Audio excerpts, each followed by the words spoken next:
Coming up this week on Kings of the Rings podcast, it's a very big shock to say, but Raw has turned 30, and for some reason, Monday Night Raw never got kicked off the air in the 30 years. And trust me, they've had a lot of opportunities. We're going to talk about the highs, the lows, the good and the bad, and the most legendary moments in the history of Monday Night Raw, the most important wrestling show in the history of professional wrestling. It is Raw is War this week, celebrating 30 years on Kings of the Rings podcast, and it starts right now.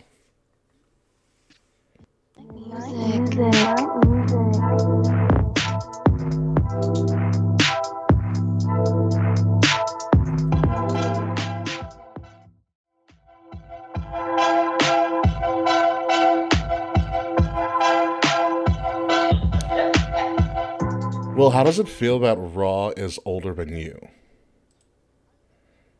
I mean, it feels pretty good, man. I mean, Raw's always I been older know. than me. I mean, as long as it's on the air. So yeah, I mean, it feels good not being 30. That's what you mean. I'm almost there though. I'm turning 28 Yeah, in it's just under a older month. than you, but younger than Fretz, I believe. I've been telling, yeah, I'm younger than Frets. I've been telling people I'm 28 now. Are Even you though I'm not gonna be 28 for that another month, asshole? but yeah, mentally I'm 28. I Ladies and guess. gentlemen, welcome to Kings of the Rings podcast, episode number 324. So appropriately named Raw is War. We are going to be celebrating the life and times. I can even say life and times of the longest episodic show in television history, Monday Night Raw. The highs and lows. We've got a lot to really talk about on the show, and it's all going to be about one show in particular. The first time we've ever done, I think, really something like this, but. Monday Night Raw is that important. With me, of course, is Will Tarashuk. We've already heard from him. But of course, with us, hopefully, for the entirety of the show before Eddie Kingston and Pride and Powerful or whatever LAX is calling themselves takes out your internet. Kay Murphy, how are you? Hello, hello, hello. I'm doing well. Last week, not only did my internet go out, my asthma kind of just started like fucking up, so I just Good to like know didn't that come our back. show can take your breath away like that, Like- Kay. Got him. Yeah. Podcasting is the most breathtaking part of my life besides smoking weed. I met Enzo Amore this weekend, and it was everything and more. Started a new position at work. Everything's going well, but Franklin is still in brumation, and I'm depressed and miss my friend. Wait, Franklin's sleeping? Yes. So Yeah, I'm Gotta think sorry. about that one. I haven't heard hibernation in a long time. bearded dragons go through something called brumation, which is like very similar to hibernation. So like they're like hella antisocial and sleep a lot and don't really eat. He comes out of his like hide every so often to just like say hello, but like he's mostly So what asleep all you're the time. telling me is Franklin is um, living my life right now. Ah, okay, gotcha. Yes. So right now he my desk is next to his tank and his hide is like close to like where my desk is. So he's still able to interact with me like the way he's facing. He's laying so he can watch me like work and podcast. It's Stalking very you. sweet. So he's watching me for his like entertainment while I mean, I he's feel like that's laying. what he has to do every day of his life. Feel- What? My Apple Watch just Your went off? Apple Watch just went off? You got a signal from Zordon or something? Like, what's going on, Kay? Are you getting breaking news on your watch I don't now? know. No. I could, but no. Speaking of which, this has nothing to had do a with week wrestling off. related. Did you know? Speaking of turning 30, they're doing like I think it's like a 30th anniversary of Power Rangers special on Netflix, and it's coming out in April. And I saw the trailer last night. I saw that. You're Never watched missing Power out, Rangers. Not gonna child. lie. What? Yeah, I Will was never born watched at Power like Rangers. Will was born like I think a Why? little after the advent of Power Rangers. That's why. Yeah, that's probably true. Yeah, I was Power born Rangers has been out since 95, so- '94. Also, like, what Fox. channel were they on? Yeah, that's another reason why I was. I mean, we all Nickelodeon. were, but Fox was still Power Rangers was crazy. I pretty much like as a kid I had like a super like diverse super diverse television interests and like shit like Power Rangers, like anything like that had some form of combat was Yeah. interesting to me. Like The Tiger Shawmans in Levittown, where I Tiger grew up, Showman's karate. they used I love it. they had a guy dressed up as the White Good choice. Ranger outside. They used the White Ranger to advertise and like get kids to sign up for Tiger Shawmans. And I remember asking my mom to let me sign up for karate so I can go to Power Ranger school. She said no. There's a crazy story. So there's a documentary on Netflix called "The Toys That Made Us," and they talk about the Power Rangers toy franchise. I love that show. And we'll It's talk so about it on the good. post show, but when you realize what they did to make Power Rangers actually successful, you'll be like, wow, this motherfucker's a genius. But I'll tell you about that later. But let's get into wrestling. Obviously, it's our Monday Night Raw special this week because Raw is turning 30, although it has, in all honesty, it already turned 30 a couple of weeks ago. But they weren't going to do it in like Kansas City. They're going to do it in a good wrestling town like Philly. That's what they're going to do. But before we get to all that, we have unfortunate breaking news that came out last night, actually. Jamin, I don't even know how to say his name. Jamin Pugh, also known as Jay Briscoe, one half of the legendary tag team from Ring of Honor, the Briscoe brothers, unfortunately passed away last night in what has been reported as a car crash. And from what I've read, I haven't read much. Yeah, it was a car crash. He was in the car as well as, from what I've heard, I think I read something on TMZ, both of his daughters were also in the car as well.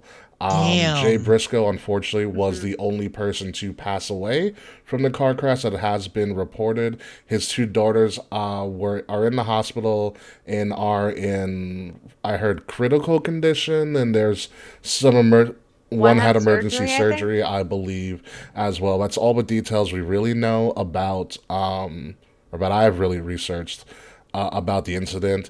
It sent clear and obvious shockwaves around the entire wrestling community. When you look at the Briscoe brothers, and Jay Briscoe in particular, Jay Briscoe is the older of the Briscoe brothers. They are Ring of Honor originals.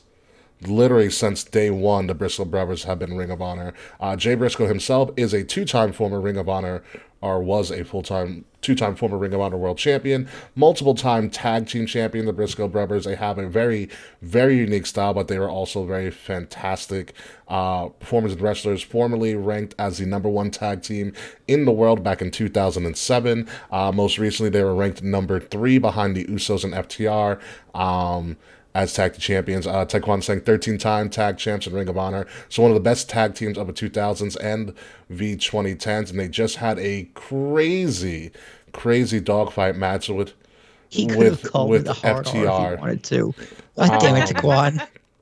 So it's been a very big shock to the wrestling world in general, because Briscoe brothers are badass. Like, you can't get around it. They're one of the best tag teams, best performers.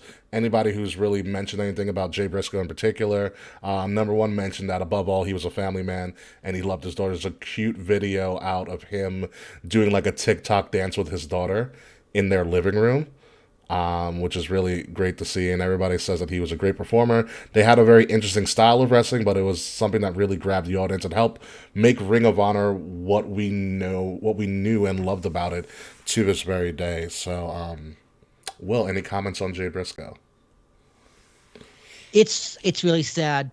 You know, I think we saw them live at that Supercard of Honor in Madison Square Garden, yes, whatever it was. We saw them wrestle. And yeah, it's really sad. Like, that sucks. There was a car accident. But I guess it could have been worse. Yeah. Rest in peace, man. Sucks. You know. According to Mr. Fretz here on our live chat right now, it said broke just before NXT, and Vic Joseph, which is I love this about the Triple H era. Vic Joseph actually did make an announcement on air during NXT about the passing of Jay Briscoe.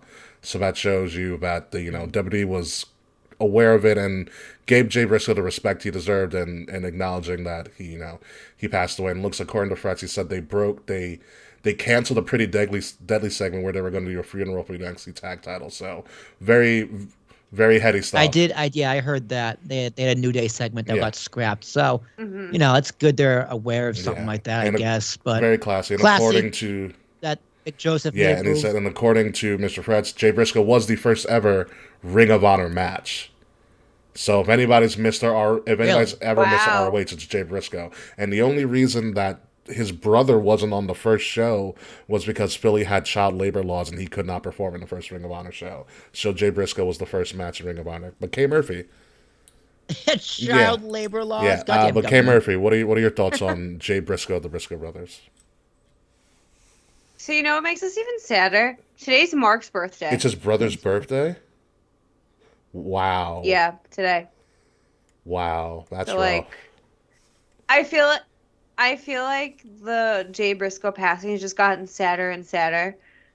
I think it's just so shocking. Like they just won the tag titles. Like That a dog month collar ago. match is crazy. Yeah, that And dog collar match that got I was- universally praised. I was reading that. What's interesting is that both Jay's last match and Brody's last match were dog collar matches. Really? That's just eerie. I know. That's just eerie. And if you look at it, Like- he was not even 40. Which is the crazy part about it. And in terms of age and wrestler stuff, you could essentially argue he wasn't even in his prime yet. They were just getting started. Mm-hmm. Yeah. And he's been doing it. doing I it mean, they've been forever. doing it almost like they have almost like a Hardy Boys like length of a career, just doing it since they were young teens. It's pretty wild. He's from Delaware. The Briscoe brothers are actually from Delaware. I forgot where, but they are northeastern boys. You can kind of tell by how they dress and how they operated. They're you can. Those guys weren't from the South. But it's a shame. It's a shame, and he will be missed, and his brother's probably going through a rough time right now. He's gonna want to help. I sure as hell hope so. I sure as hell hope so, and I hope this. If there's any positive from this, it'll help shine a light on ROH and the ROH catalog and backstory, because to even survive in ROH at the time Jay Briscoe was helping to essentially found that thing, you have the who's who of wrestling right now all went through ROH. Yeah, our Ring of Honor is like Ring of Honor was like what NXT was back in the mid 2010s. Yeah. Yeah. Yep, So if pretty you much. were good, if you were able to be a big name in ROH, that was your stepping stone to anywhere else you wanted in wrestling. And it's and unfortunately, it looks like Jay Briscoe and the Briscoe Brothers never really got that opportunity just yet, but they were getting close, man. I don't know. If That there's also any could be interest something as well for too. them. Yeah, I don't like that, and maybe they didn't want to leave. it's hard to leave something you started. I don't. Like, there's a weird Yeah. reason why they weren't in WWE, and I don't know if it was the interest I don't know if there was no interest on WWE's part or their part. I wouldn't be surprised Yeah. by either or, to be honest. But it's a shock to everything. But yeah, rest in peace, Jay Briscoe, and thoughts are obviously with his family and everything, and I hopefully that his children that were in the car with him do survive this incident, and hopefully their procedures, if they are going through any procedures, are going well. So, anywho, let's transition to what we came here for: Monday Night Raw, or Raw is War, and you can see our very clever logo made by the K Murphy themselves. Yeah, So this clever. logo can actually be found on our Thank you. WrestleAddict Radio merchandise store shop. The link is in the description below. It is pretty much put on anything that you want: sweatshirts, hoodies, T-shirts. So if you want this design that we used for our title, for our show this week, it is available on our shop. Like I said, the links are in the description below. But Raw is 30 years old, so I don't know where to start. But let's go with you, Will. Will, in particular, what's your first memory of Monday Night Raw? Oh, I love this question. So, what got me to watch Monday Night Raw? Because when I first started wrestling, I only watched SmackDown. Oh, I didn't watch Raw. So I was like, maybe for like a few months, I only watched SmackDown. But there was always the Raw. yeah, I remember rewinds. Raw Rewind. And I was like, I what loved is- Raw Rewind. I was like, what the fuck? What is this Raw show? I didn't know what it was, but it was. Yeah, I knew it was on Monday nights, and I found out it was on USA Network. And what got me to start tuning in was a Raw Rewind. yeah, it's really I said hard. 5 times fast. And it was Jeff Hardy versus Umaga in a steel Wow. cage match. I remember that. And I saw Jeff Hardy do a swanton off the top on Umaga, and I was like, I gotta watch this fucking show. Like, where can I find this?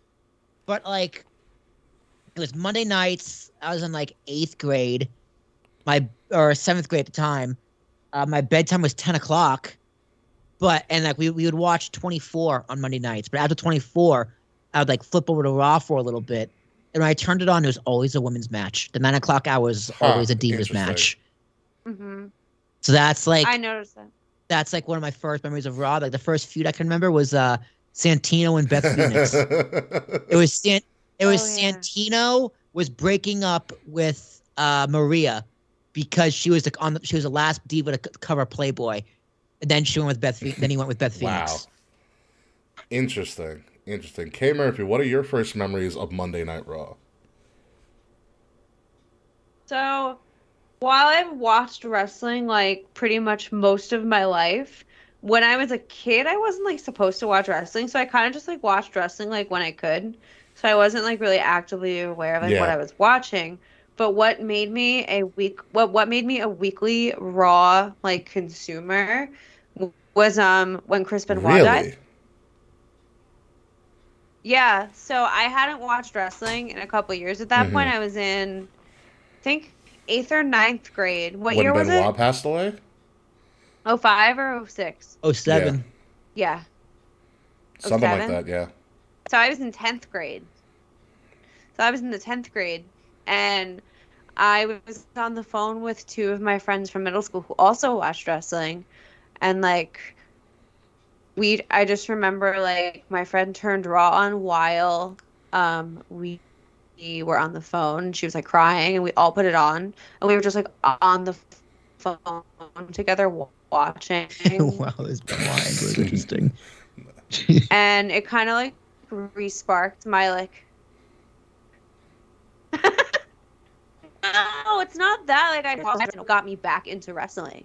Like from there on out, I was watching Raw every Monday. That's and just I like weird. prioritized it. So you literally like the week before that, Vince McMahon had kayfabe passed away. He blew up in a he blew up, and in that a didn't get limo. You back. That didn't get you back at all. Yeah, I'll be like, yeah, I'll pass on that. But the Benoit. Yeah, I show, wasn't. Have you guys ever watched the Benoit tribute show? Not that I don't think I've ever seen it in its entirety. It's weird. It's really weird. Because it's just like you got Edge on there crying, you got Jericho on there crying, like Michael Cole and Jim Ross, whatever. Like it's weird. Yeah, it's Benoit versus Family is my favorite I Quit match. Oh my god. Freaking nuts. But yeah, I think my first memories of Raw, here's how I remember. This is how I remember it. It's probably not true. But I was in 2nd grade, and I had finally gotten a TV in my room. Classic old box TV. And yeah, man. Hell yeah. And the first thing I remember ever turning on my TV was Monday Night Raw. That's the first thing I remember watching. I remember being hooked. And at that time, going to school and going to private school on the school bus, a lot of my friends also were big wrestling fans as well. So like our conversations like Tuesday during like the morning and the afternoon was all about wrestling and the storylines that were going on. Because we couldn't believe it. Like we're like 6, 7 years old. This shit is out of this world to us. Like all of these guys are literally larger than life, and we were hooked from then on out. And that's really what got me into wrestling throughout most of my life before I took like an 8-year break because, puberty, high school, and college was a crazy time as well. But as you look through the history of Monday Night Raw in particular, started January 11th, I believe, 1993 at the Manhattan Center at the Center Ballroom, and that was actually the permanent spot for it for a very long time. It started out like NXT originally. Yep.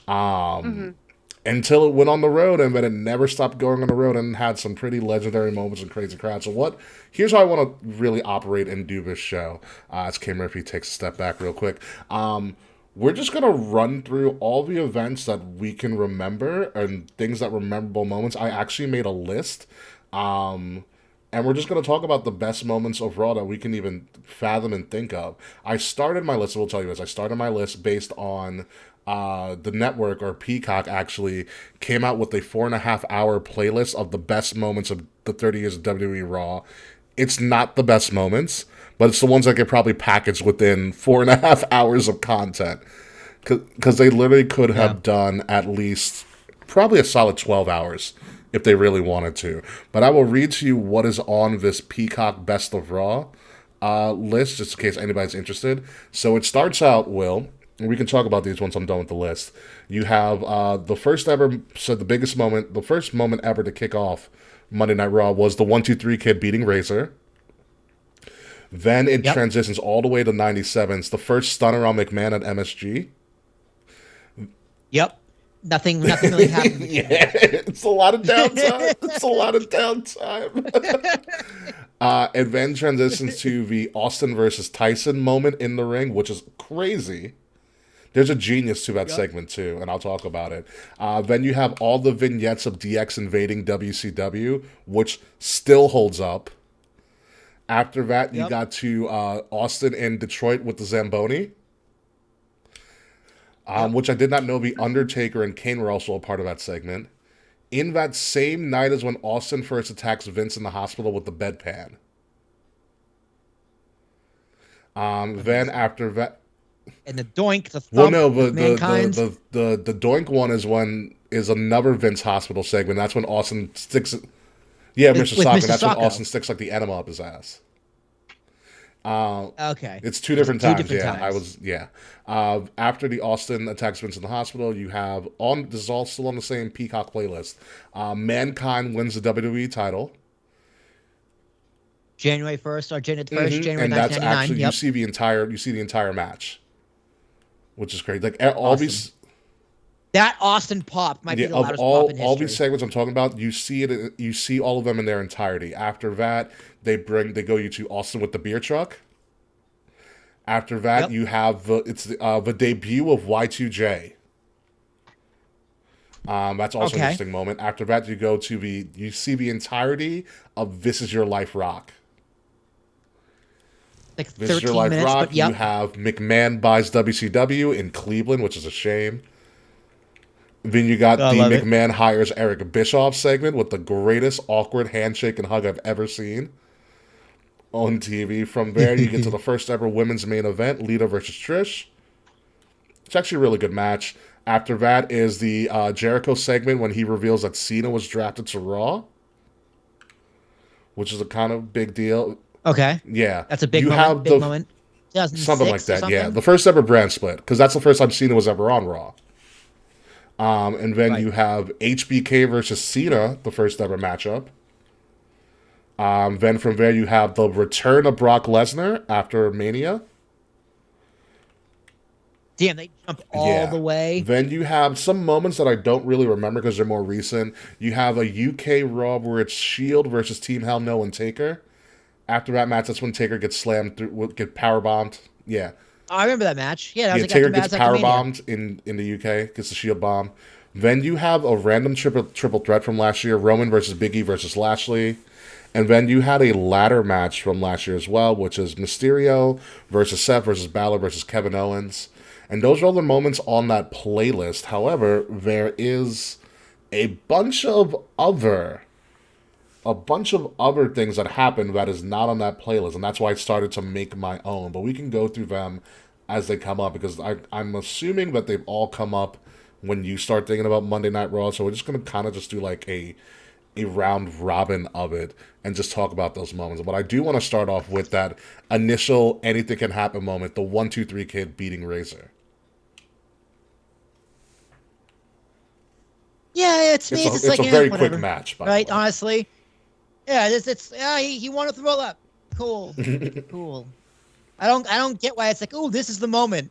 It's like, okay, yeah, a kid beat Razor Ramon. Okay, You know what it cool. was about Anything can that? happen. It's that if you listen to it, if you watch the match, X-Pac didn't have an actual name. It was always something Kid. So it was that he kept coming every week as a different name, but it always ended with Kid.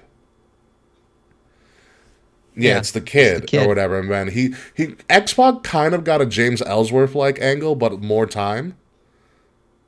You know, like he actually became something of himself, unlike James Ellsworth.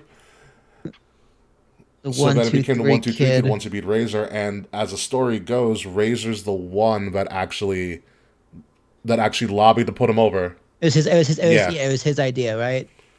Razor's the one that actually put him over. But Will, what is one of your most memorable segments of Raw that you can think of? It could be a match, it could be a segment, it could be anything. We're just free flowing here. Definitely not many matches because God damn it, this is so forgettable. But one of my first moments, I'm coming. I'm kind of going. I'm only gonna mention moments that I've actually seen, like Okay. while I was watching live. I guess. Um, it was the promo going into WrestleMania 24. Shawn Michaels and Ric Flair, like the go home Did show. they do video package or was It, this one like in the ring? it was Okay. in the ring promo. And Rick was pretty much saying, like, I still got stuff in the tank. Like, you're not gonna beat me. And Shawn just goes, Rick, you're a dog, and I'm gonna He made put the you old Yeller down. comment, And I was right? like, oh, yeah, the old Yeller comment. I was just like, ice fucking cold. I was so excited for that WrestleMania because that's when Floyd Mayweather, like, anytime Floyd Mayweather was on Raw and like Big Show threw him, and that was WrestleMania. That was my first 24. WrestleMania. So like I was also trying to get my friend into wrestling, so he came over to watch the card just for Floyd Mayweather. Nice. So that whole build I thought was great, but yeah, that stands out. Then the following week with the Ric Flair retirement, Oh, everybody coming to give just him a hug. I didn't know who Ric Flair was. Right, he was just some 60-year-old man to me. I was like, who the fuck is this guy? I was like, this guy, I was like, you can do this until you're like 88 years old. I couldn't believe it. But yeah, like those two moments, that first bit of WrestleMania, it was the Shawn and Ric Flair that stands Yeah. out the most. The old Those Yeller prom- comments. Kay Murphy, what about you? What is a moment from Raw that stands out for you? Y'all won't be surprised that I'm mentioning this, but obviously Punk's We pipe were going bomb to someone was promo going to bring it up was at some point. Another reason why I didn't bring it up.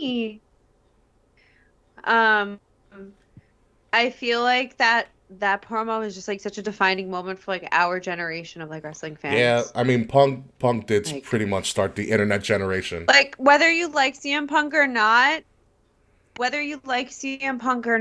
like it's still one of the best promos ever. It created conversation I'm not gonna lie. that needed to have.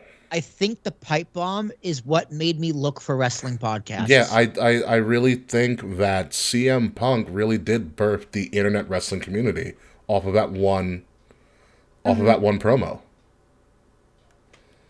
Yeah, everyone just Yeah. went to Twitter. Because I remember, I heard I heard something about the pipe bomb. Oh, you know what it was? Because I think it was in the summer, right? It was the the pipe beginning, bomb. yeah, because right before Yeah, summer so of Punk. I was off from school, so I would record Raw on Mm, DVR, and then I'd watch it like that same night, and then go to bed afterwards. And after the pipe bomb, like they were off the air, I just Googled CM Punk and looked for like dirt, like what would yeah. be dirt sheets, because like I was like, what the like, was that real? Is he fired? Like I was like, it's 2 in the morning. There's gotta be more news by now. And I was just blown away. I think that's probably why I found the podcast. Like I either found the Steel Cage or TWFS. It's crazy for me. I have a list of stuff that we can even talk about this. I don't even want to talk about the first stunner on McMahon and MSG because you've seen that once, you've seen it 1,000 times. Owen Hart was a part of that segment actually, which is kind of crazy to begin with. But I do want to talk about that Tyson Austin segment. There is a brilliance to that segment. Number one, if you actually watch that segment, when Austin comes out, Austin is jacked. It is scary. Ripped. He is busting out of a size medium shirt. Like, he is absolutely ripped. And at that point, it's believable, but it's also psychotic. Like, I still look at it to this day, I'm like, yo, that's Mike Tyson in his prime. I know you're Stone Cold Steve Austin, but I wouldn't have said all of that shit. You know, and the greatness about that segment is Austin flips him off, Tyson pushes Austin, and that's the only time they touch. That's it. They In the touched whole career. once, and the world exploded. And then they kiss backstage.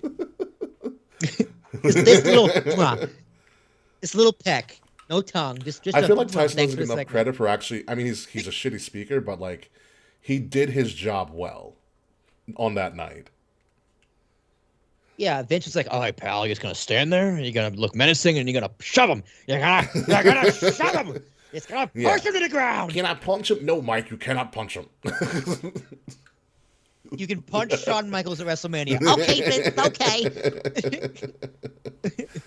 Oh my god, that Shawn Michaels punch. You could tell that Tyson held back when he punched Shawn too. Yeah, and Shawn's Rocked. jaw still got rocked.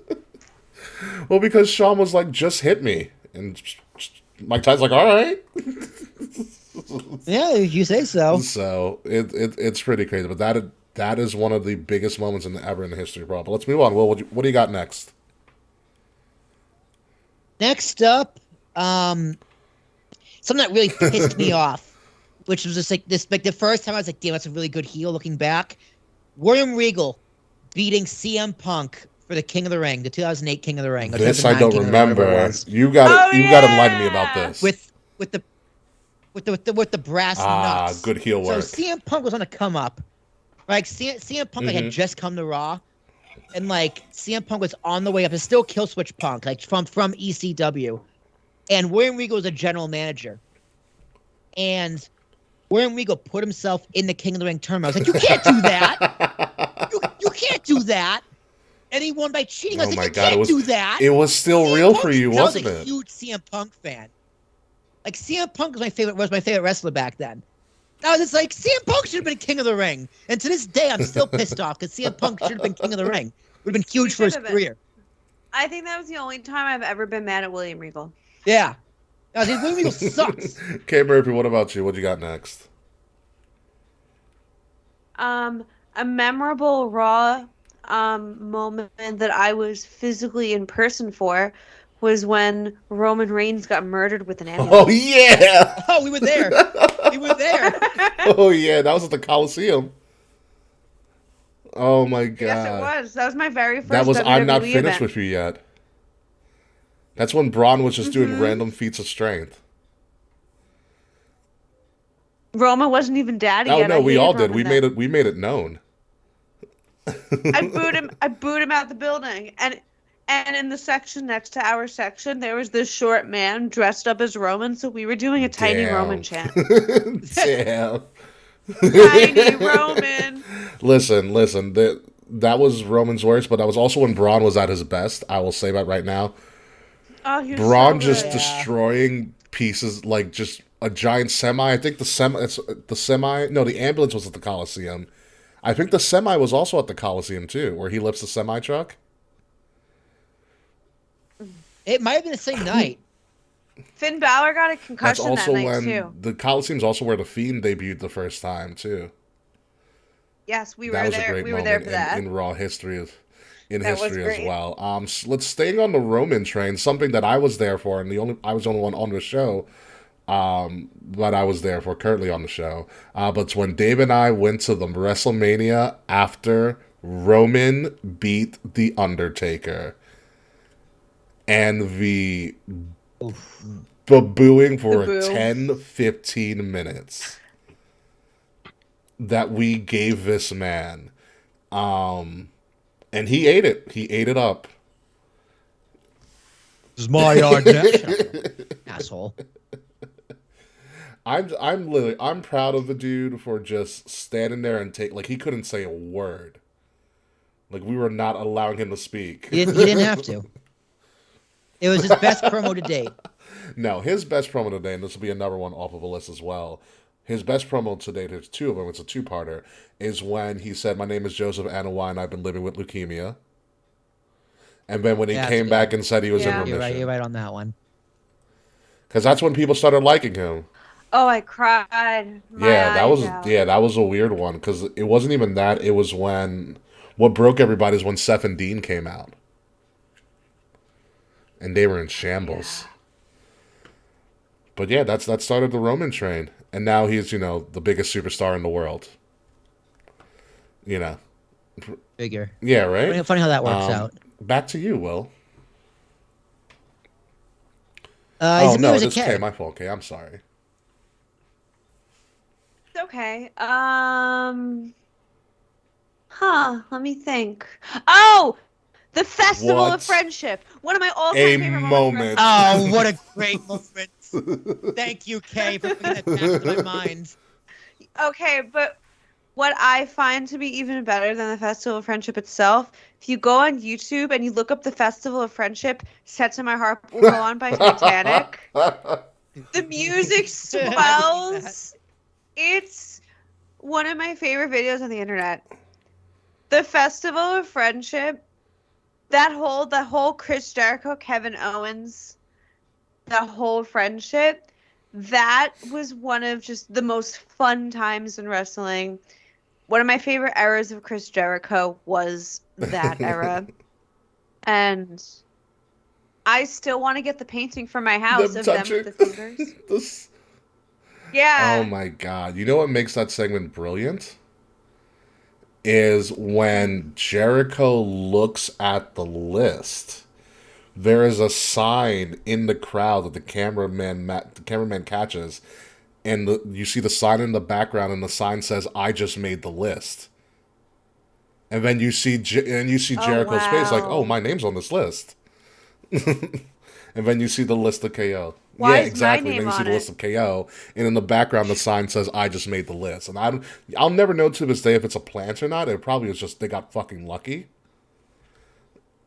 That's Yeah. just good directing. That's just Kevin Dunn being good at what he does. Yeah, that's good. What else is on this? What else is on my list? We talked about Festival of Friendship. Yeah, Over to you, me. The Nexus debuting. Will. Oh, wow. I remember watching that and going, "What the fuck is going on?" Actually, I got two. So I got that one, the Nexus debuting, because that was the moment I was just like, "Oh, I've never seen this before. Like, this is really interesting." Because it's like these group of guys. Like I've heard of NXT at that point. Yeah. Like I knew it was a thing, but I was like, "Oh, that's interesting." And then it became what it became. So the debut is just where they jumped the shark on the first night, unfortunately. But the second one is when Triple H came down and pretty much fired Vince McMahon. It was like the board of directors is like relieving you of your duties. But he's like, "I'm Yeah. sorry, Pop." This is when Triple H had long hair. Yeah, He yeah. had the Not bun. mutton chop strips. And Vince is like, yeah, like Vince is like crying. Triple H is in a suit. But the next week with Triple H in charge, there's a walkout. It's like at the end of Raw, it's a walkout. Like all the wrestlers are like in the ring. Triple H is like cutting a promo. They all walk out. Michael Cole walks out. Lawler walks out. And it's just Triple H like in a ring by himself. And that's how the show goes off the air. Everyone just walks out on Triple H saying like, "Fuck you, we want Vince." And then the next week, the show opens with no announce team, no wrestlers. It's just Triple H in the ring. And he's like, "I guess I'm just gonna have a match." And it's like John Cena comes out and like they have a match for like 15 minutes. And then I don't remember how, but all the wrestlers come back and it's like, yay, the show goes on. But like when it first happened, I was like, "What the fuck is going on here?" Like, I thought it was real. I'm an idiot. Wow, how times have changed. Times have changed. What else do we have on this list? I just had something. I just pulled it up. Brett, I'm with you. Festival of Friendship is better than This Is Yeah. Your Life.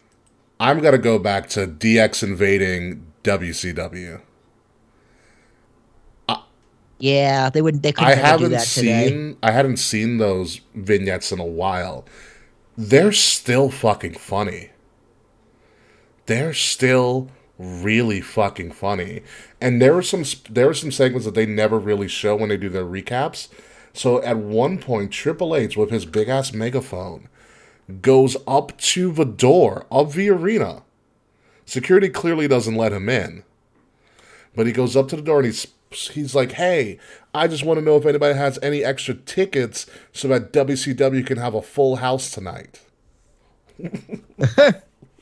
Like, That's funny. very So ballsy. Their comedy was on point. I do still have another DX one back from that era too. Also, when DX targeted the censorship when they did the little Oh speech. yeah. Yes. Yes, because like the censors like wrote him a letter and they just read the letter on air and like were cursing Yeah, they a said lot. all the words that the censors didn't want them to say, and they bleeped all of them out. And apparently, the censors like, actually, that's really fucking funny. Keep doing it. Yeah, couldn't do that. Couldn't do Yeah. that today either. Yeah, but that is brilliant. The DX and its some of its original incarnations were wild times to be on TV. K Murphy, what do you got for us? My Yeah. a raw memory. All right, I'm bringing it back to 2007 in Italy when Mr. McMahon did an open challenge for the Intercontinental Championship and Santino Marella was plucked from the crowd and won. It's a moment. It's a moment. I will I- say. And that was before like I just remember like that was a moment in wrestling that like my like disbelief Yeah. was suspended and I like bought it. Like I believe that this kid was Yeah, it plucked took me a from long time to obscurity. realize Santino And was half- not from Italy. Yeah, That- he's Blatantly Canadian. Like, why He's is everyone who shouldn't be Canadian. Canadian? Like, why is Jinder Mahal Canadian?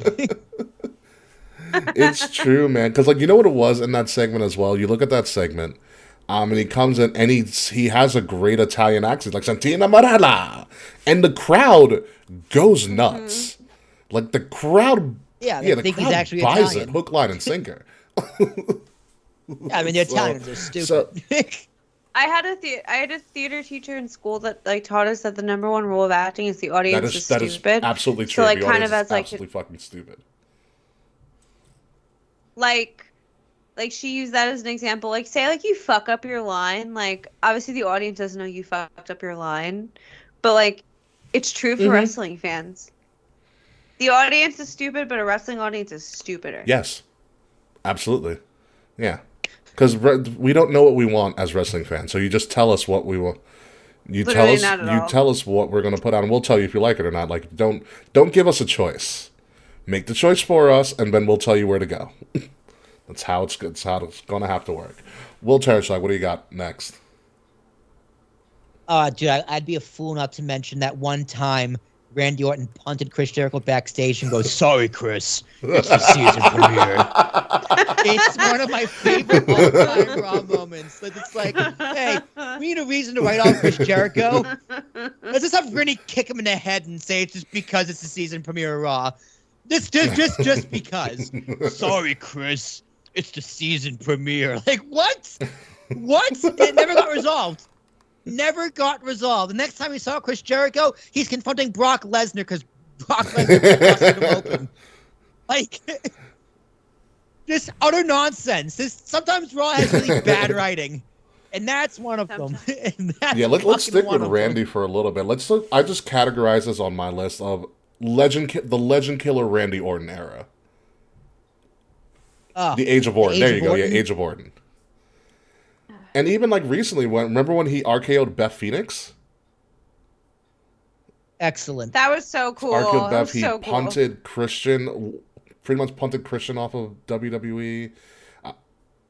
He punted Vince, he punted Shane, and punted Stephanie while And she was kissed handcuffed her, to the rope yeah. and kissed her on the cheek. While Triple H was also No, that wasn't a kiss on the handcuffed to cheek. That was rope. definitely a kiss on the lips. I don't remember. He He kissed her. No, it was Triple H Yeah. was handcuffed to the rope, Stephanie was knocked punted out. Stephanie, knocked out, kissed her, while Triple H was like unable to do anything. This Yeah. ultimate cuck right there.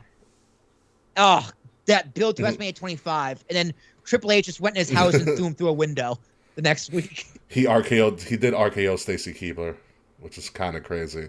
What else do you have? Age of Orton. Oh my god. Let's talk about. Legacy. Let's Him, not Cody, talk. Let's and, not talk about Legacy. DiBiase. Uh, Legacy was a great faction. How but if dare we you. wanted, this is hard. I'm looking through the stuff that we can talk about. Things that nobody really talks about. All right, here's a big thing for me.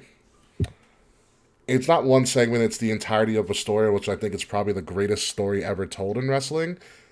Because it's also played out on Raw for months. The Undertaker and Kane storyline. The original Undertaker and Kane storyline. I was gonna bring this up. What a moment. What a moment. Kane is alive! Oh, But seriously, what a moment that was. Like, that was the most compelling shit I had seen at like 8 years old.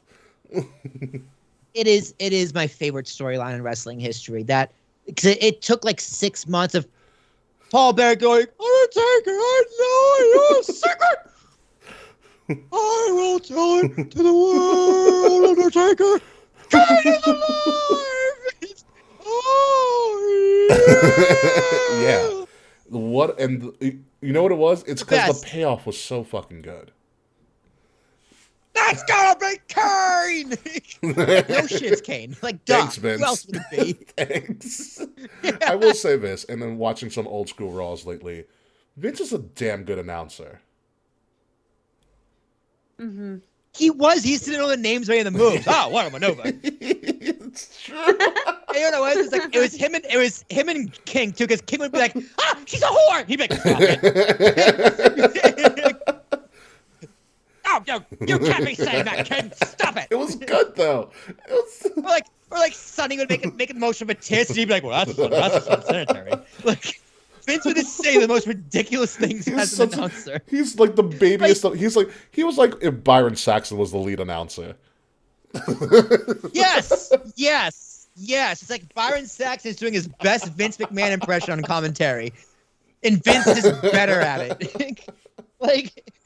Like really though, like Vince wasn't a bad announcer. He just didn't know the name of the move. What a moonsault! Like, the height. He's 300 pounds. Like, Oh my God, Kay Murphy, you're up. What do you got, Kay? There's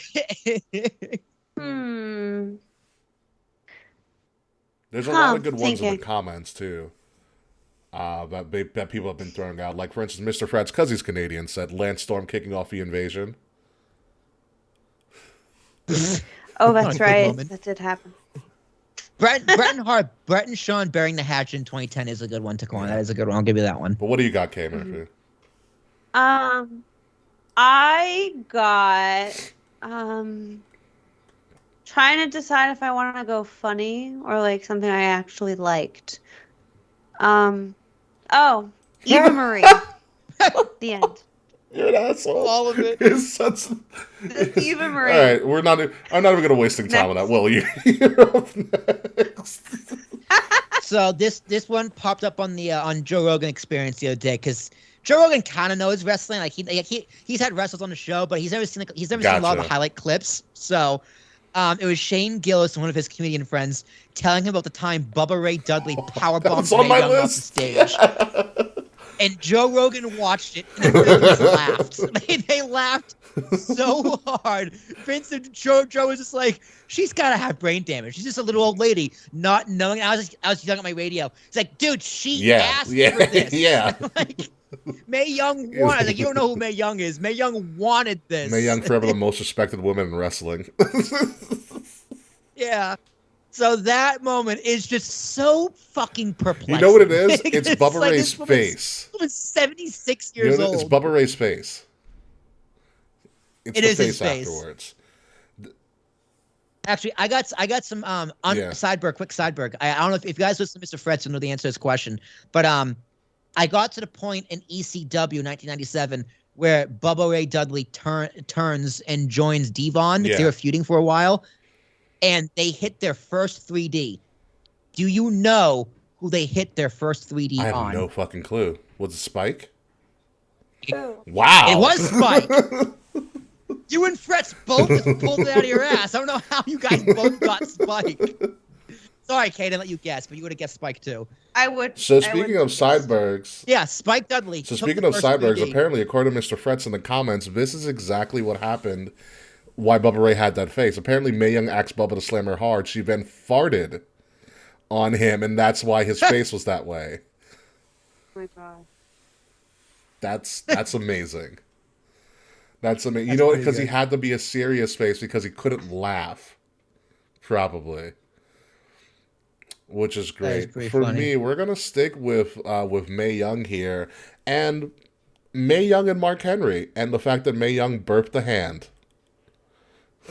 Yes, Okay, and the Yeah. only reason that segment happened was because Vince thought it was funny, and he was right.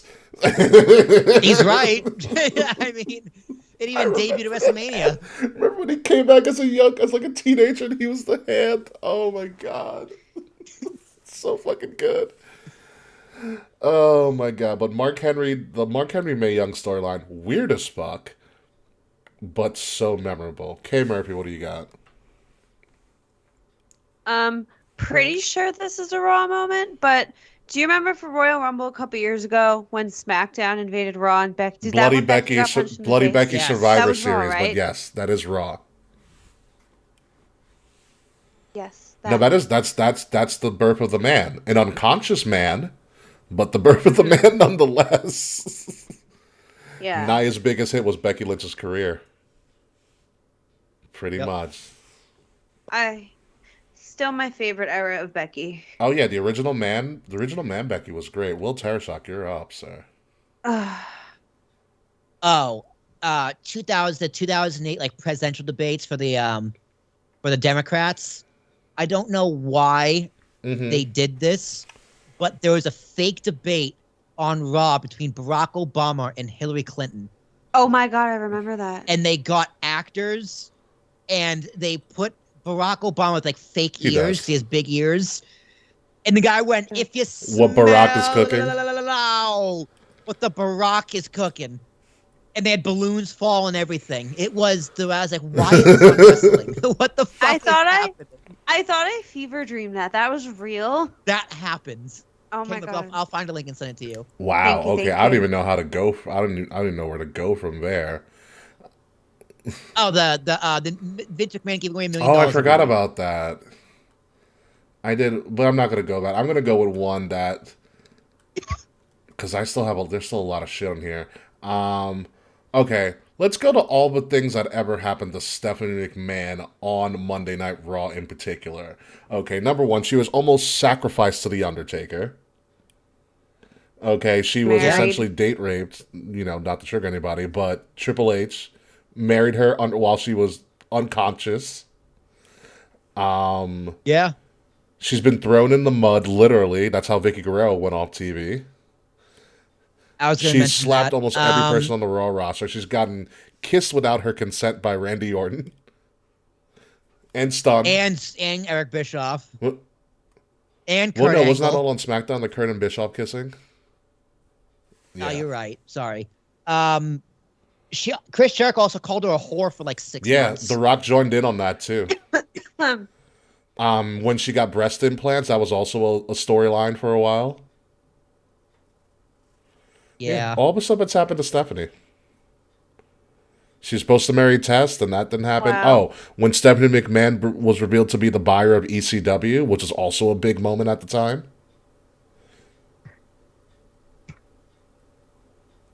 Yeah, because remember, yes. Shane was like, "Oh, I didn't buy ECW. Stephanie did." I mean, what sells it is JR. JR has a great. He's like, "The sins of the father have come to roost for Vince McMahon." I'm like, "Wow, you are really good, JR." You are really selling this. It was so good. So that's my whole thing. Everything that's ever happened to Steph on the show, and that's not the worst of it, by the way, because Vince McMahon tried to push an incest angle for the longest time. Yeah. And instead he got yeah, Hornswoggle. yeah, that is true. K Murphy, what do you got? I have Paige winning the Divas title on her first night. on Raw. Yes, in New Orleans. It's a great Right. moment. Great moment. Paige Turner for the win. She also retired in New Orleans too. Yes, she did. Will Tarashak, it's up to you, sir. Edge's retirement Oof. speech. Whew, Yeah. I've seen that. That's man. That one sucked. So like, damn, his last match was with Alberto Del Rio. That's At the worst real WrestleMania tragedy. of all time. Yeah. You know. Oof. Yeah, there's one. Mine, I'll see your edge and I'll raise you Daniel Bryan's. Daniel Bryan is way better. Yeah. His whole thing, he's just like, when I'm about right here, I was just like, oh, You know what really got miss me this with the guy. Daniel Bryan one when he talked about the last time his father got to see him wrestle. Because that's what he pretty much started out the thing with. I mean, he talked about um, the charity that he was going to donate a lot of stuff to, but then when he talked about he talked about, which is another great Raw moment, when they hijacked Triple H's segment in Seattle, and Triple H was visibly Mhm. pissed because they were going to unify the titles and they had the whole title unification ceremony, and it was in Seattle, and they wouldn't stop cheering for Daniel Bryan until he acknowledged them.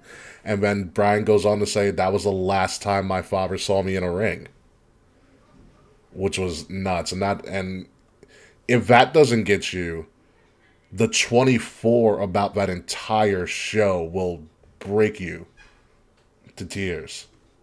You ever seen the 24 of that one, Will or Kay? Mhm. That is a hard one to get through.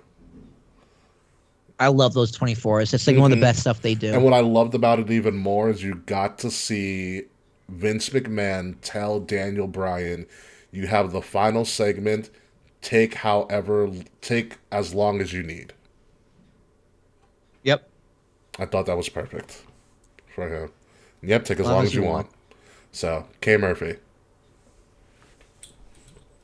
Um, Probably I would pick both the Shield, like getting together and then the Shield reuniting in 2017. In the same arena, That Indianapolis. was that was Yeah, in the they same place always too. reunite. The Shield always reunites in the same place. Oh, It's a weird thing that just happens to them, except for that one time in unfortunate. Barclays when that was a surprise, Oh yeah. which I almost lost my cookies for. But Will Tearshock. Hmm. You know, I just had one, but I lost it. Damn it. I just had it, but not the shield. Um, damn it. I don't remember. I'll give you one then. Well, the Shield being dismantled because there's always a Plan B. Yeah, that And was a good one. CM Punk started the IWC era. This broke the marks. This Hmm. shattered everybody. Shattered everybody. That's a moment. That steel chair in the back. You know what's crazy? No one saw it coming. Like the setup is clear as day. Yeah, that they did set up Yeah. the camera No, angles. even in the camera, you see Seth just never step forward, and he just lays them out. But it was good. It's one of those shocking segments that happen. Should we go back to you, Will, or should we? Oh, Kay has I one. have one. Go, Kegs. I That's why I had one. I make can't remember lists. what it was. It's bugging me. I have two words for you, and What? Will, you're gonna be mad. Raw Yes, Underground. yes, Hell yeah, I love Raw Underground. I remember what it was. Raw now. Underground is a segment that was gone too soon. God, it What was was Something that, like like that. 8 It was a Shane weeks? McMahon experiment that it Vince was hated. awesome. It was awesome. Fuck you. All right, I'll say it. Raw Underground was awesome. Even Taquan is Yeah, wrong Raw Underground was sometimes. great. I don't care what anybody said. Will, you got it? Mine was that one time Paul Heyman spoke Latin during a Brock Lesnar promo. They just speaking Latin, it's going Oh fucking yeah, he read nuts. somebody their rights. He read them their rights in Latin. Yeah, it was nuts. Paul Heyman is going off. Oh my god, because there was a time when Brock Lesnar was Suplex City Brock, and Paul would just go off on the mic every week. Yeah, it's go crazy. There's one time I remember Vicky's like Latin. Like we freaked out on the show too. Yeah, it was nuts. What else do we have? Uh, Oh, here's a more recent one that I loved. AJ turning heel on Cena was a Yeah, moment. Yeah. Was a moment which started AJ's run as one of the top guys in WWE. yep. Cena put him over. Cena did the same thing with Kevin Owens. The John Cena United States Absolutely. Open Challenge. Yeah. Yeah, he you can say from the people he fought in the Open Challenge, minus a few people, those are the stars of today. Each and Yeah. every one of them. Yep. Except And Cesaro. the man formerly known as Zack Ryder, because that happened. Yeah. I was excited. I went to The Brawl for All. stop Threats, it. that's a great one. Stop it. Oh man, but yeah, no. I went to a Raw during the Cena United States Open Challenge, and we should have known it was fucking Ryder. But it was right when the Entourage movie was coming out, so the entire cast of Entourage was there, and they're like, "Oh, we're not going to challenge you, John, but we got a Long Island native, Zack Ryder," and fucking he lost really quickly. Yep. Boo. I was like, I should have seen this fucking coming. Who is it? Is it up to me now still? Yeah. Oh, okay. Easy. Rock concerts. Yeah, Rock Concert's concerts. pretty dope. All of them. All of them. Something, a gimmick Elias tried to make a whole career out of, and he somewhat succeeded. Speaking of concerts, though, that's also in the same vein of concerts. Does anybody remember Elias and Kevin Owens getting booed out of Seattle? Oh, that was amazing. I do. That was awesome. Oh my god. Kevin Owens is like Supersonics. He's not even watch basketball. Oh my god. Kay Murphy, what do you got?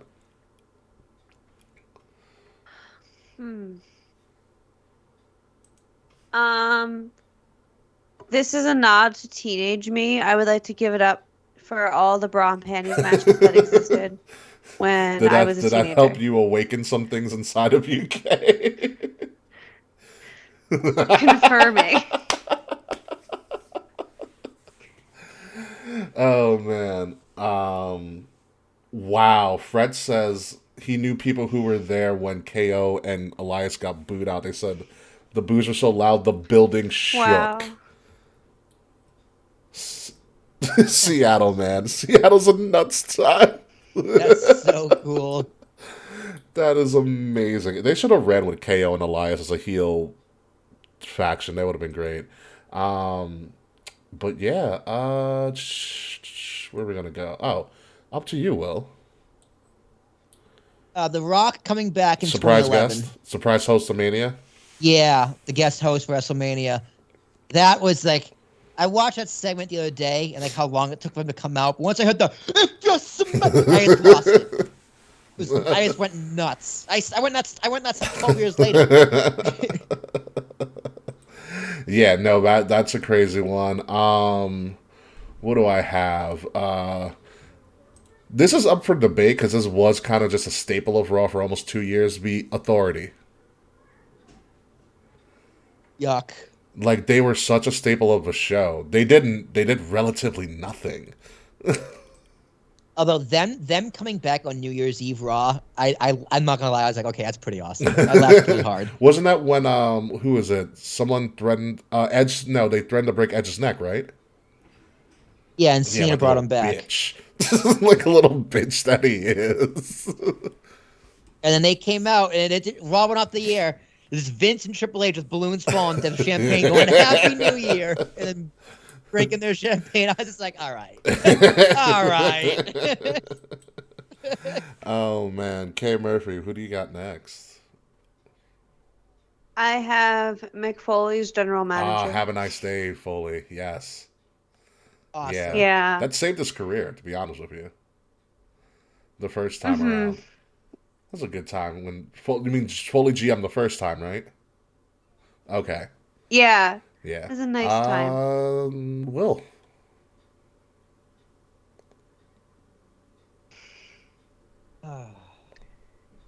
Got anything for me, Will? I need a Vince one. I'll give you one while you're waiting to figure that one out, which I'm going to change it. Okay. Ric Flair returns as the Consortium. When did that So it happen? was right after I 18. remember that. It was part. It was when Ric Flair's contract with WCW came out, and so um like essentially the whole idea was that Shane McMahon had sold WCW to a consortium, and Ric Flair was the Okay. consortium. So the angle was Ric Flair returned, and he now owns half of WWE with Vince. It was after That's Invasion. pretty Thank cool. you, Fred. Sorry, I do got one. The Miz Ms. cashing in on Girl. Randy Orton. Yeah, Miz Girl Ms. specifically. Girl. Ms. Girl. K Murphy. What about you? Um. Hmm. Shit. I'm like running out of I can things. insert one for you that you probably remember. What? Pillman's got a gun. I was gonna bring that up eventually. No one else Oh did. yeah. Pillman's. Austin's on the run. I remember that now. What did the cameraman Honestly, that's one of the do? segments that they probably should have got kicked off TV for. Yeah, probably. They didn't tell USA. Yeah, imagine if that Oh today. my god. Like, who would it be? Sammy's got a gun. Yeah, the bloodline comes for Sammy, and Sammy pulls out a gun. Yeah, he's just got a gun. Oh my god. It'd be, that's something KO and Sammy would do actually, a Sammy like a Pillman's got a gun angle. I'll throw some other ones out there for you as you guys are thinking. The debut of Goldberg after Mania was a big deal at the time. Which is funny because a lot of WCW people Yeah. debuted against The Rock, which is hysterical. Like Jericho's debut, as big as it was, when you look back at that segment, The Rock owned him. Yeah, the Rock kind of buried him real quick. Yeah. The Rock made him bad. We're gonna start throwing stuff. Oh, speaking of Jericho, when he threw Shawn Michaels Jerichon to the 3000 or Jeritron, whatever. the ultimate, that was the greatest heel turn I've Didn't ever he also seen. like hit his wife? Yeah, that was on Oh, okay. Unforgiven though, or that was like a SummerSlam or something. Yeah, he punched Shawn Michaels' wife like legit. Yeah. I think he was supposed to He miss, didn't and miss. he didn't miss. Yeah. Nope. Every time Got I her. was gonna say every time the Brood did a bloodbath,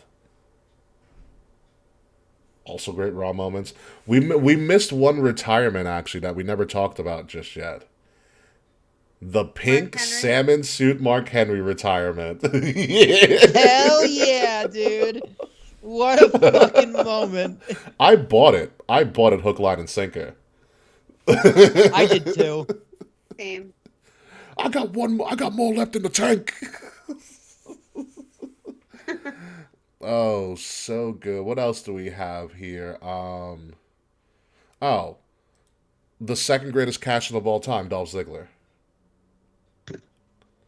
Yes. Classic Raw after Mania moment there. The only time Dolph Ziggler became relevant, and he soon was irrelevant after that. Yeah, he got concussed. Not his Speak fault. for yourself. Another one. What did I say? Oh, this was also a crazy moment when it happened. The Rock challenging Hogan to a match at Mania. Yeah, Yeah, that's a like good one. that was monumental. Also, You got Rock and Cena booking the main event of next year's WrestleMania and the the day after the entire previous promos for the WrestleMania. rest of the year. Yeah, and then French they is did it really again. adamant that we mentioned Bob Barker for some reason on Raw, but Oh, the special guest, Bob Barker. Him and Jericho were fucking hilarious.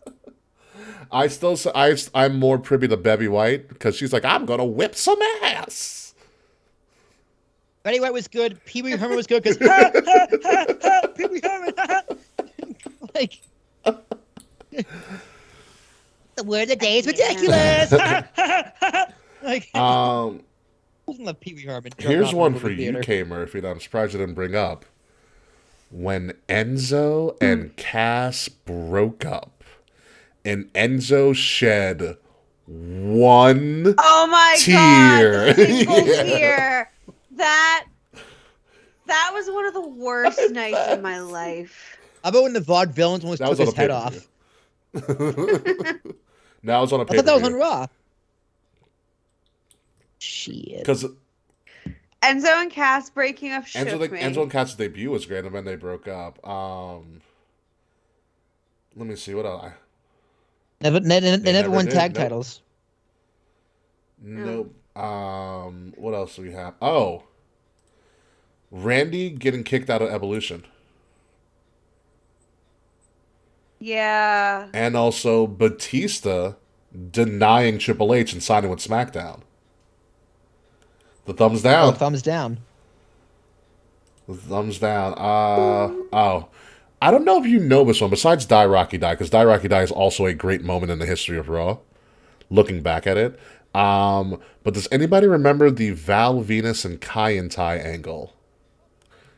Yes. Chubby pee pee. Do you remember that entire storyline and how that segment ended? Val Venus got Correct. kidnapped. They tied him up in a room, like arms Butt and legs, naked, like by tied. the way. Butt naked, took a sword, and they Yeah, insinuated they they chopped turned off off his the cock. lights right before. And Yeah. you know who they had on to sympathize with Val Venus? The husband I don't of remember. Lorena Bobbitt. You know, the girl that chopped off her husband's dick. Chopped her husband. He was on the next week. Jesus Christ. Remember when DX tore up the Nation's locker room and like X-Pac like wrote like the N-word on the wall? Like Oh, he well, might they as also had well have. X-Pac in blackface, Oh which my they got away God. with because the Nation was okay with it because they didn't give a fuck. Yeah, Mark He Henry's was like, yeah, it was it's fucking fine. funny. He's like, I laughed. It was funny. DX impersonates the Nation. The Nation, because that's when he's Yes, what the the Croc is Croc. cooking. They piss in the DOA's bikes. Any segment with the APA. Yeah. We didn't talk about the first ever women's main event, Trish and Lee. Oh, well, we did. We talked about it briefly, but that was also it's when you look did. back, it's a really funny match. Not funny, but it's really fun matches. They did a good job. You also have, when speaking of the women, the reveal of the women's evolution. When Stephanie Yep. Yeah. debuts Sasha, Charlotte, and Becky. They take everybody out. And then also, I think probably the best women's match I've seen ever on Raw, Falls Count Anywhere, Charlotte versus Sasha. Which is the bank statement. The bank statement on the railing, yeah. On the railing, yep. Yeah. But also a moment that not really many people talk about was still big. Remember when Charlotte belittled Ric Flair to end the Raw Yeah. Yeah. and made Ric Flair cry again? Man loves Yeah. crying.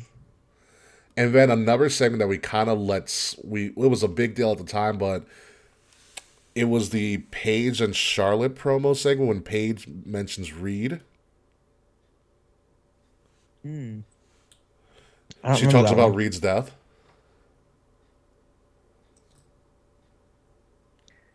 You don't remember that one? I do No, I not. don't care. Well, about- no, she blatantly mentioned Reed killing himself. That's why. Sorry. Like Paige mentioned it as like a jab at Charlotte. Oh, was this part of the submission? No, this is when they were sorority? feuding. They were going for a title.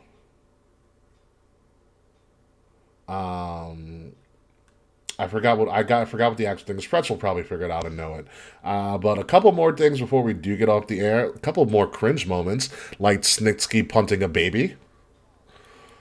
Don't! How dare you hold your tongue? That was Snitsky punting a excellent. baby. Also another segment that probably should have gotten Raw kicked off the air. Vince making Trish Stratus bark like a dog. Remember that segment? I would have kissed my ass. Yeah. The Kiss My Ass Club was funny. The Trish bark like a dog one is very cringe. Looking back at it's very uncomfortable. And then last but not least, one of the best hits and misses of Raw ever, the Higher Power. That's so fucking stupid. Dude, they had Shawn Michaels, and it's years later, they had Shawn Michaels wrestle God, or tag team with God I- on a pay-per-view. It was Yeah. built up on Raw. Like Backlash 06. Yeah, the higher power.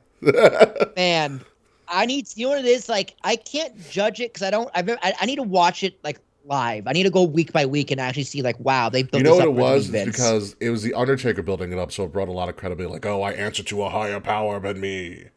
It's the corp. I mean, he's right. Vince.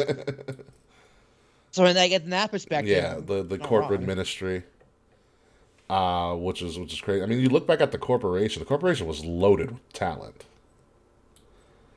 You Very know, the loaded. Ministry of Darkness, not so much as the Undertaker's boys, but them together. Like we don't mention Ken Shamrock enough because Ken didn't do too much. Yeah, Ken Shamrock's a damn He was shame. better outside of WWE, which is crazy to think about his wrestling career.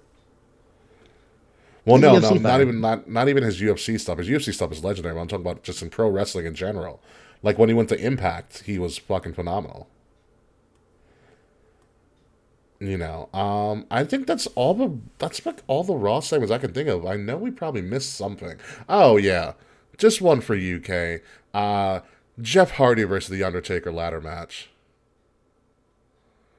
I'm That's a surprised you great never brought it match. up. I love that match. I thought we talked about it before. I Oh, saw yeah, it in the the chat chat, brought it up. No, so I you didn't can- want to be redundant. The anonymous Stop Raw it. general manager. Raw's GM was a fucking laptop. Hornswoggle. Batista's give me what I want from him. And then we didn't get what we wanted. I We did. got it Batista stripping tripping away in the ring. That's all I wanted. Bischoff We coming did to mention Raw. Bishop coming to Raw. The greatest handshake. Raw roulette. Ooh, Oh I didn't my mean to not talk about Raw God. roulette. Raw roulette was always a lot of fun. I also like one of my personal favorites. It was an old school Raw, like a Raw reunion, whatever the hell they wanted to call it that year. And Jake the Snake came back. Yes. Oh, Dean Yeah, Electro Ambrose. and he put Raw. the snake on Dean, and Dean couldn't stop smiling. He's got a smirk on his face. Like I got some boner right now. Yeah, no, it was good. Raw's had just some crazy moments. Obviously Big E cashing in was a big one as well. And what's people don't really talk about a lot. There was a TLC match on Raw once. There was a TLC It match on was? Raw, and it was amazing. Not as great as the one on pay-per-views. There's a Hell in a What's Cell up? on Raw too. There's a Hell in There a was a Cell Hell on in a Raw Cell on too. Raw. Just a couple of things, but yeah, that's Raw. And honestly, like to wrap things up, as we're going to probably start coming to a close here, for Raw as well. You really have to understand the importance of this show in particular, Monday Night Raw. Monday Night Raw is not just any other wrestling show. It is the wrestling show that all wrestling shows are kind of based off of, including SmackDown, by and large. It's the longest episodic show in television history. Number one, it's pretty much made its way to pop culture status. It's one of the most viewed TV shows of all time. It's had some of the best segments in television history that have transcended just wrestling and has gone all the way to mainstream, especially during the Attitude Era with people like Mike Tyson and Stone Cold Steve Austin. Wrestling wouldn't be where it is today unless Monday Night Raw existed. And everybody's trying to chase Monday Night Raw and the success that it has had for these 30 some odd years, and I don't know if anybody's gotten close. Will Tarashak, what about you? I agree. It's very well said. Raw is just, first off, like Raw. I don't know why they called it Raw. It's raw, a weird real, name, uncut. but it works. You know, it's raw. It's supposed to be live. Anything can happen. True. Okay, that makes sense. Yeah, it's Monday Night Raw. It's been on Monday night for 30 years. Like I think the only thing that comes close Now is it's like actually SmackDown. with a longer run. Oh Yeah. yeah, it is SmackDown's number 2.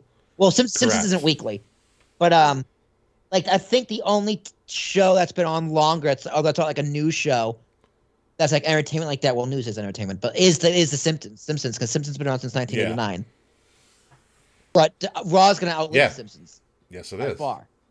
The only other one there is Doctor Who, but Doctor Who also took time off for a while. There is no time off with WWE Raw. Like, even in a snowstorm, they did a show. It was a promo show, but it was a show nonetheless. I don't know if anybody ever remembers that. I do. Yeah, there was a not snowstorm that hit like the Northeast, and they couldn't actually do a live show. So Vince got most of his top superstars to headquarters and was like, "We're cutting promos for 3 hours. Let's go." And they pulled it off. It was pretty amazing. But any final thoughts, Mix Murphy, on Monday Night Raw? Monday Night Raw is a television institution that I hope to watch for another 30 years. I mean, assuming it doesn't suck. That's a good caveat. You never know. It can always get worse. I know, we had Snitsky Pun a Baby. I'm sure we can Don't get say worse that. than that. Don't say that. Please, Kate. Do not say that. But with that being said, that concludes our look back at 30 years of Raw, some of our favorite moments. If you have any other favorite moments, please leave it in the comments of this show below. Wherever you're listening to us, or if you're going to watch us, leave some comments on your favorite Raw moments. Without further ado, we need to get to the post show. Will Tarashak, are you ready? Thank you. Oh, man.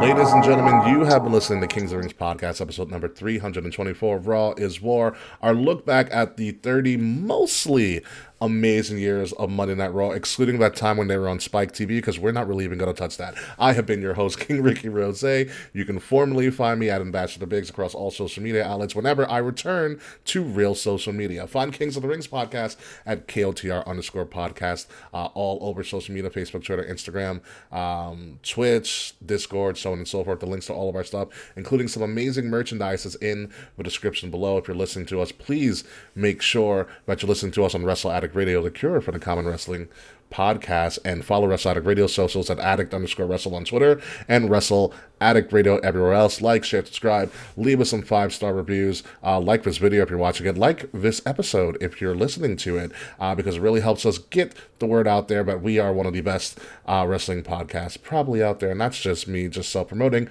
my own brand. Will Tarashak.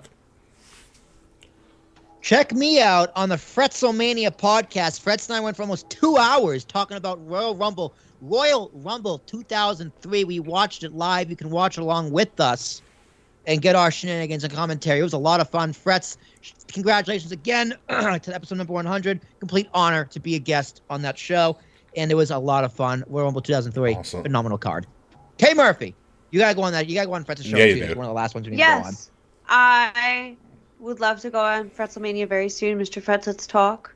Let's podcast. You can find me across all social media platforms at the K Murphy, TheKae Murphy. The end of the K Murphy era is ending soon. Stay tuned for some brand changes and some announcements from me coming in the near future. Wow, how ominous of you, K Murphy. That's very, very foreboding. Yeah. But when we go... Just when they legally change their name, oops, you're gonna do it again. Surprise! Yes, I'm K changing my Murphy name is changing again. name again, which means new K Murphy merch, although the Resident Rainbow merch will always be available because that's just a great, phenomenal logo. Yes.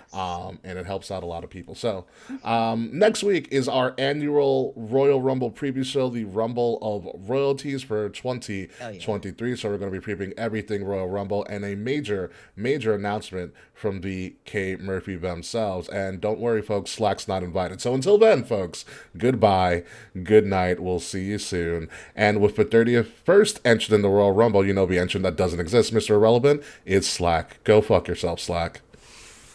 See you next week.